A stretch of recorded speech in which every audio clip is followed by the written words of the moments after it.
Hello, hello, and welcome. Mm. Welcome to another episode of the First Fruit Stock Club. Man, I'm here every Thursday at 7 o'clock. Start at 7 o'clock. Supposed to start at 7 o'clock, a few minutes. That's not good. Had some technical difficulties today. It's raining here in Maryland. Rainy, stormy Thursday evening. Man, we have, I think, a pregame football. If you're a football fan, let's get it chill. All right, so let me get right into it. This is a series that I am working on, um, and I'm continuing to work on this series to bring you guys some information. And my goal of the show is to bring to you quality financial information that you can take your finances to the next level and be fruitful financially throughout life. All right. So so today, so last week, I was getting over a cold, but what happened is my son and I participated in a national tournament, National Flag Football Championship. We participated in it, and we had one game where we were there, but it was another level, right? And let me show you a quick picture of the game. This is my son. My son's here in the yellow, and you see the size of the competition.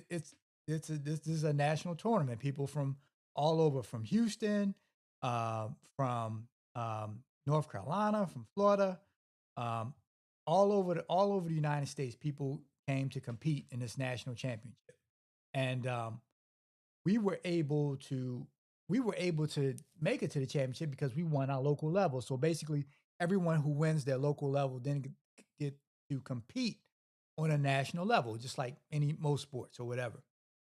And we like I said, we competed on one of the games. We lost by a touchdown, but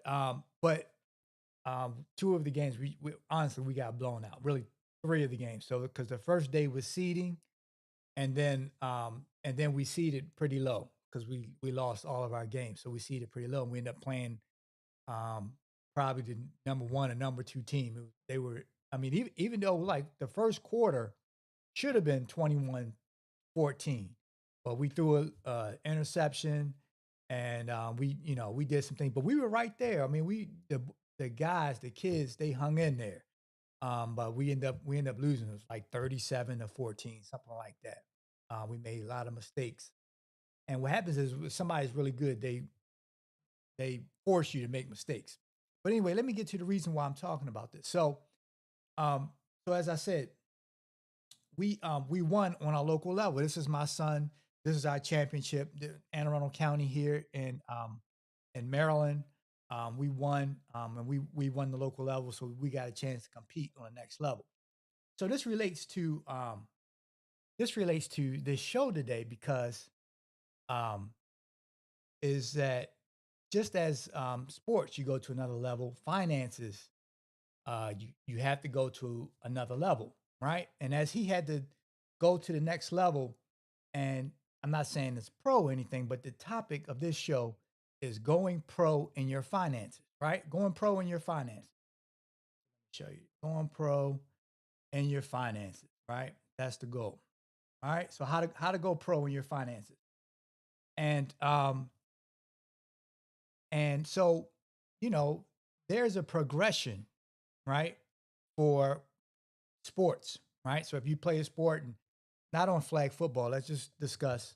I mean, even on flag football, but we'll discuss regular, high school sports, right? And I know flag football is a sport, but we'll just say like regular football or baseball, whatever. So there's a process, right? There's a process where you start out in maybe elementary school playing rec, then you go to high school. You play if you make the high school team, you play high school, and then from high school you go to college, right? And then from college you'll go into the pros. Well, unfortunately, you there's a progression there. But in our finances, You when after you graduate from college or after you start paying your own bills, you're a pro. You are absolute pro. Financially, you're a pro. A lot of people don't know that you are a pro financially, meaning you have to make pro moves, right? You operate differently when you are in college, a college athlete, versus a pro athlete, right? There's different things you have to do. And financial wise, if you're in college, you know, you're still kind of uh, underneath the railing. You're still in the railings. You don't have to buy a mortgage, right? You don't have to really worry about your credit that much. You know, you're in college studying. You don't really have to know about a job, and you don't have to understand about recessions and about investing. You don't have any of that thing. But as soon as you graduate from college, boom, you have to learn about all those things. So this this series is about how to go pro in your finances, and these are some of the things that you need, right? You need to have some information about, and you need to understand that these things allow you to operate on a pro level, which you already a pro, but you just may not be operating on a pro level financially. All right, and so the first thing, all right, the first thing that you need is simple. Everyone should have this, right? Is a budget, right? You need to have a budget. Basic. Basic is basic, but not everybody has a budget, right? Not everybody operates from a budget. And I'm not saying that it has to be a detailed, well, it should be a detailed budget, and you should know your expenses versus your income, right? And you should have a number. There should be a number there every month, right? And you could call it even a cash flow statement where you put all your income, you know, your salary and any other income you have on the top, and then you subtract all your expenses, right? You should know that number at the bottom. There should be a number, and you should know that number, right? So that's the first, the cash flow, okay? But we're pros, right? We're not amateurs, right? We're not staying in amateur league, right? We're pros now. We're trying to go pro in our finances.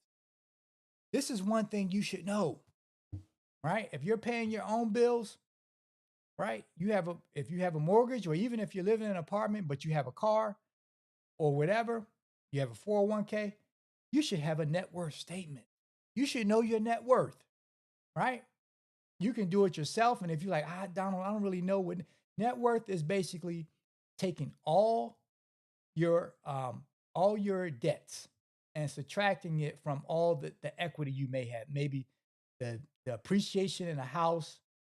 Cars, I don't really try to, but it is a part of your net worth. Maybe the cost, maybe if you paid off a car, of course, it's the depreciating asset, right? It's going to depreciate, but it still will have some value. And basically, the idea of this is that if something happened and you had to sell everything you have, would you have some money left over, or would you still owe people? Let me say this again. If you sold everything you had, right? Would you have money left over, or would you owe people? Right? That's what a net worth statement is. And you should have a positive net worth, right? And if you don't, it's fine, right? That's something you need to work on. And a great thing to do, right?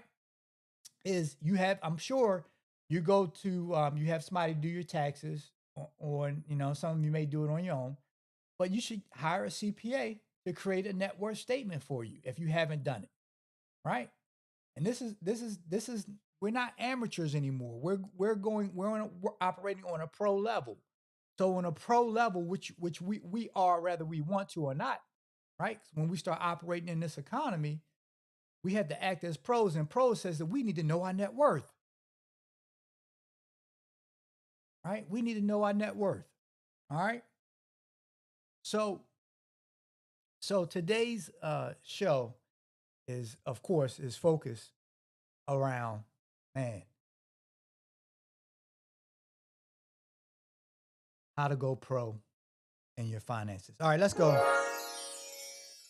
Let's go to the next. So the Dow Jones, man, as I was telling you, save your money.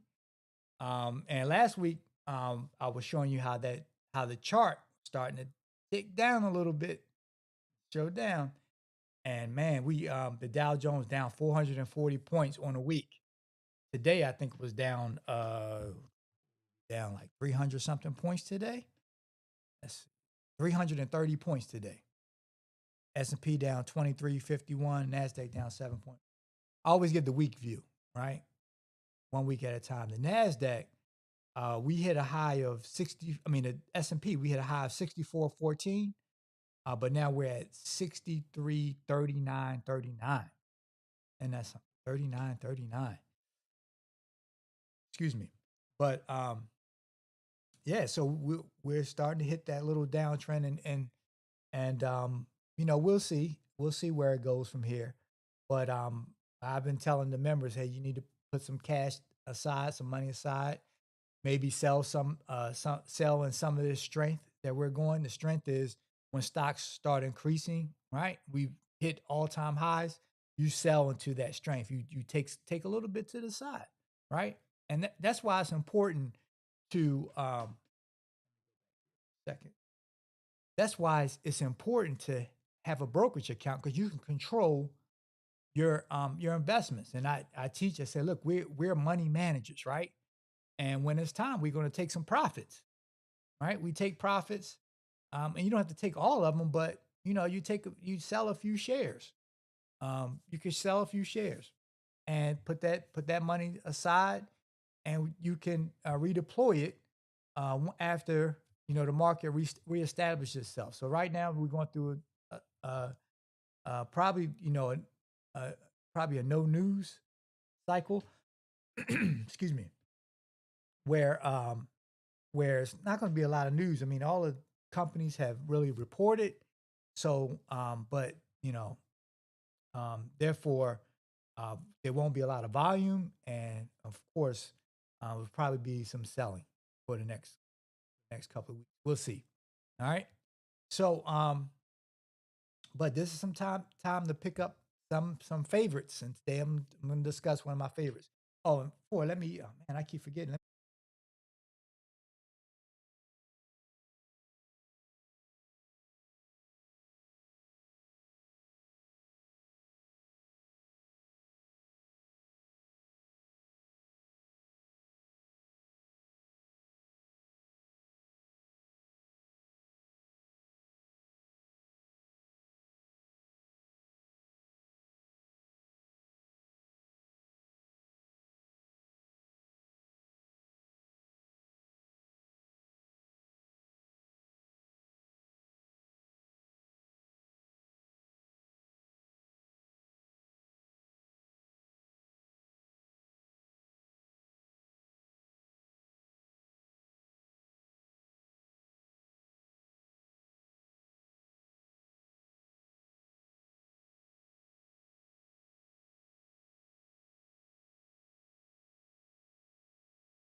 So back to the S&P 500.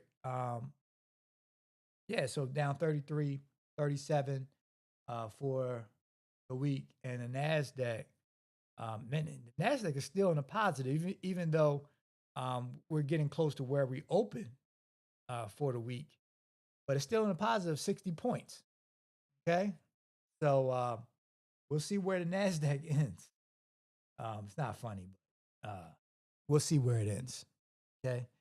All right. So today's spotlight. Let's go to the next segment. All right. The next segment is okay. Okay. There we go. Is yes, today's topic is how to go pro in your finances. But today's stock spotlight is Costco, COST. I don't know anyone has not shopped at Costco. If you haven't shopped at Costco, hit me up. I don't know anyone has not shopped at Costco at least once. Man, they have a lot. So it's the bulk uh, uh, club, right? Wholesale club. All right. So company overview: Costco Wholesale Corporation, ticker symbol COST, founded in 1983 in Asawa. I can't pronounce that. Washington, USA. Founders James Jim Senegal and Jeffrey Brokman, who and his current CEO is Ron Vers, and Craig Jellint. I'm butchering these names. I apologize. So it's a membership-based wholesale club and business model: low margin, high volume retail with paid membership. All right.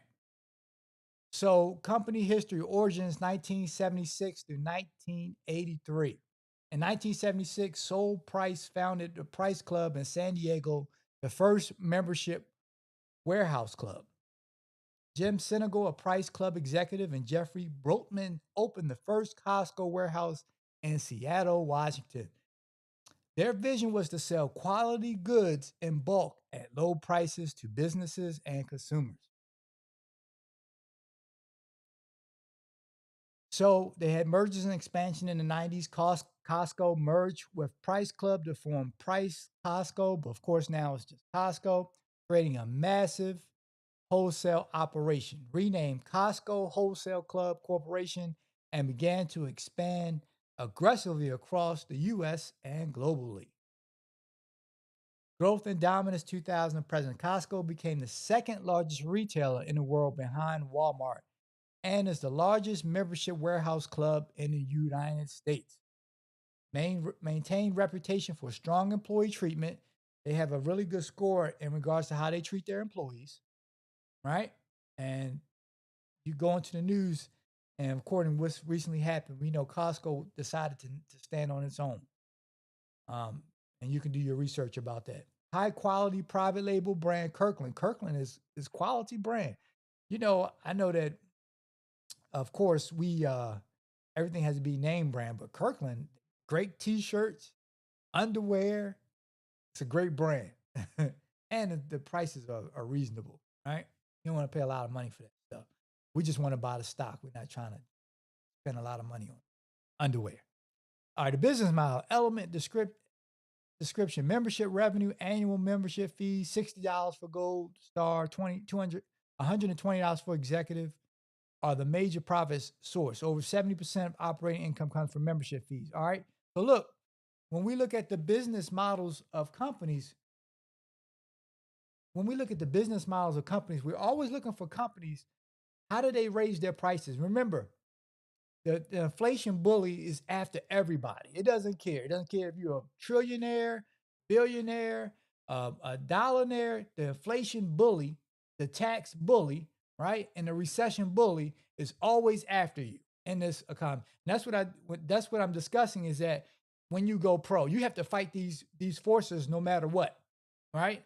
And they don't care if you don't know what's going on. You still have to fight them. So we look for companies that can automatically fight these bullies, right? And how do they fight the bullies? Can they raise their prices over time? Right? Can they raise their prices over time? And will people still shop? And to answer that question, right? Because and Warren Buffett calls this a moat, right? It's like a moat around a castle, back in it, medieval times when they were trying to conquer a kingdom and they had a moat around a castle to keep the intruders out.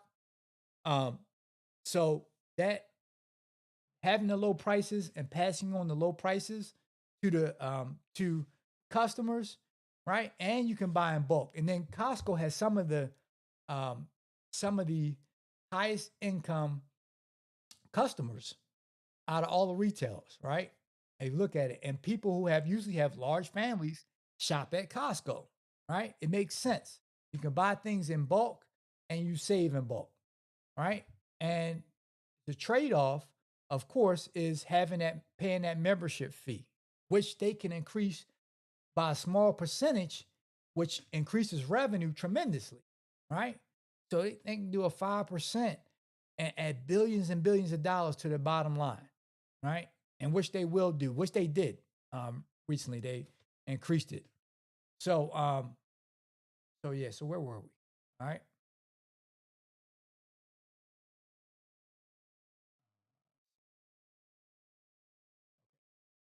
So maintain a rep. So Kirkland and Kirkland, yes. I don't know if you ever tried Kirkland. You should probably try the Kirkland brand. All right, so it offers selection offers only 4,000 stock keeping units versus 30,000 in typical supermarkets, right? And because they have in bulk, they bypass the savings to consumers. And this is another hack, right? Is that because it's a limited, right?